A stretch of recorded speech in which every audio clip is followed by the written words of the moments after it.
श्रीमद् भगवत गीता के अनुसार मनुष्य का कर्म बड़ा है या भाग्य। एक स्कूल में रमेश और सुरेश नाम के दो छात्र पढ़ते थे। रमेश बहुत मेहनती और होशियार था। वह अच्छे से पढ़ाई करने के बाद भी कक्षा में प्रथम स्थान प्राप्त नहीं कर सका, जबकि सुरेश पढ़ने में बहुत ही कमजोर था और वह हमेशा नकल और भाग्य के भरोसे ही स्कूल में परीक्षा देता और पास हो जाता। उसे देखकर अब रमेश ने भी पढ़ाई का रास्ता छोड़ नकल और भाग्य को ही अपना लिया। लेकिन जब परीक्षा हुई तो वह सुरेश की तरह नकल ना कर सका और परीक्षा में फेल हो गया। जब उसके अध्यापक को ये पता चला कि उनके स्कूल का एक होनहार छात्र परीक्षा में फेल हो गया है, तो उन्होंने रमेश को समझाया और कहा कि क्या तुमने कभी बैंक का लॉकर देखा है? उस बैंक के लॉकर की हमेशा दो चाबियां होती हैं। एक बैंक कर्मचारी के पास रहती है और दूसरी बैंक मैनेजर खुद अपने पास रखता है।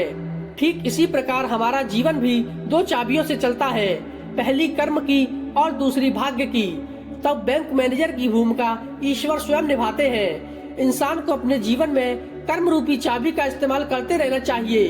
क्या पता ईश्वर कब अपनी भाग्य रूपी चाबी का इस्तेमाल करे और हम कामयाब हो जाएं। वहीं दूसरी तरफ हो सकता है ईश्वर अपनी भाग्य रूपी चाबी लगा रहे हो, परंतु हम ही अपनी कर्म रूपी चाबी का उपयोग न कर रहे हो और इस तरह भी कामयाबी हमसे छिटक कर दूर चली जाती है। दोस्तों, इस कहानी से हमें यह सीख मिलती है कि हमारे कर्म और भाग्य दोनों साथ साथ ही चलते हैं। हमारा भाग्य हमारे पिछले जन्म के किए हुए कर्मों का ही फल होता है।